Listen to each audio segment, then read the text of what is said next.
person you're dating suddenly pulls away. They have become cold, distant, less affectionate. They're harder to pin down and make plans. And when you do see them in person, something just feels off. And you have no idea what happened because nothing bad happened. There were no arguments, no incidents. Everything was going wonderfully. In fact, you felt like you met your person. You finally met your twin flame, your match. You had a connection and a chemistry out of this world. And you're wondering what you did wrong. Well, if you were consistent, affectionate, emotionally available, you didn't do anything wrong. The person that you're dating is a dismissive avoidant. And these pullaways are very predictable, and they typically happen somewhere between the 3 to 8 month mark of a relationship. There are very specific fears that dismissive avoidants have that get triggered during this time frame. It goes back to childhood. This is a person that experienced consistent emotional neglect by their parents or caretakers. They often grew up in households where you just don't talk about feelings. They were not shown the love and affection in the way that they needed as a child, and when they expressed their feelings, if they had any kind of negative emotion, sadness, anger, hurt, fear, their feelings were rejected, sometimes even reprimanded. If you're going to be sad, go be sad in your room. Nobody wants to see it here. Your emotions are not welcome. So what happens is they carry some deeply seated wounds to being an adult. They feel like they're defective, like they're not lovable. That's because they were not given the love and the nurturing that they needed as a kid. They personalized it. And they fear communicating because they've learned that communication about their feelings leads to rejection, emotional abandonment. What they learned as a whole is that you can't rely on anybody for your emotional needs. If you do, you're going to get neglected, rejected, and emotionally abandoned. So closeness is one of their core triggers. When emotional intimacy is building, it causes tons of anxiety in their system, and they feel the need to push the other person away. That's because they've learned that that is unsafe. They put up these walls around their heart, and they keep their partner on the other side of that wall because they feel defective and unlovable inside.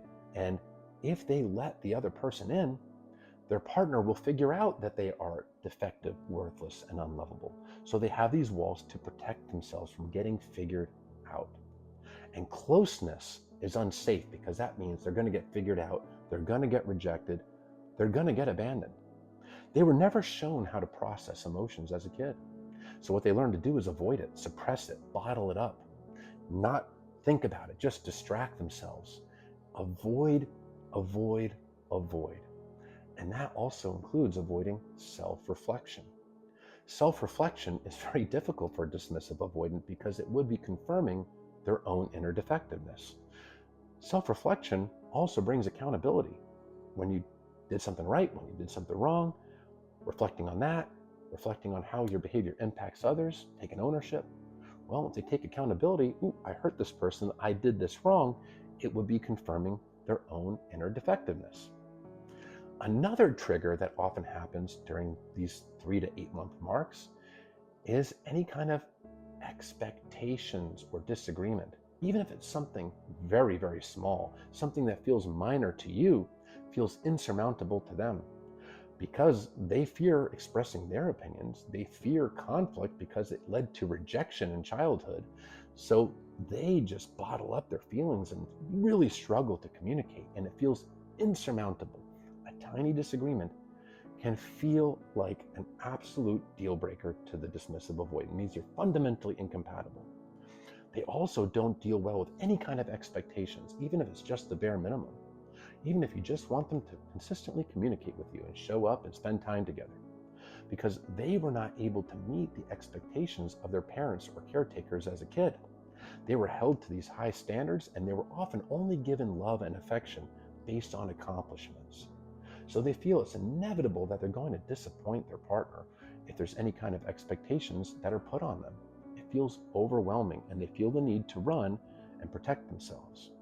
The problem is, because they avoid, they don't know how to process emotions, they often don't know why they do these behaviors. They don't know why they feel the sudden urge to run away during the 3 to 8 month mark of a relationship that's going very well. They look for external things to blame these fears and behaviors on. Ooh, this person was too needy. I'm just too busy at work, etc., etc. Because if they find an external thing to blame this on, they don't have to look within. They don't have to provoke that core wound of defectiveness and shame. And they can avoid self-reflection altogether. Now, their relationships follow a very predictable pattern due to these core wounds. Early on, they can show up as if they're vulnerable, available, emotionally intelligent, but that's because their fears haven't gotten triggered yet. There's no threat of emotional intimacy. They don't know you yet. There's no closeness. So there's no fear of getting figured out. They have all these bottled up emotions that they suppress throughout their lives.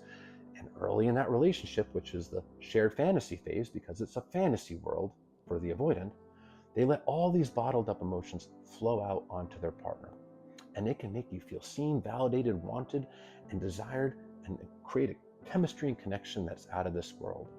But then closeness inevitably builds. There's expectations in relationships. There's disagreements. Those things trigger them. It is specifically healthy relationship behaviors that trigger them. They feel like they're not good enough for a loving, consistent partner, so they push this person away as a way to protect themselves. The caveat is, an emotionally unavailable partner or even a toxic partner will not trigger their fears because there's no threat of emotional intimacy. It is specifically emotionally available partners that trigger them and cause them to feel the need to run away. But because of that lack of self-reflection, they think that they feel this way, they feel this urge to run just because it's the wrong person. They don't realize that it's actually core wounds inside of them.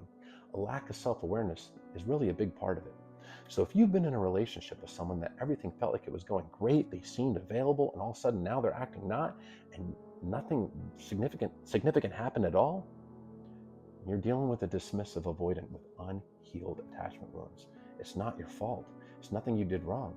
It's actually the relationship is going well, and they felt like they're not good enough for you, and they have all these fears and felt the need to push you away to protect themselves.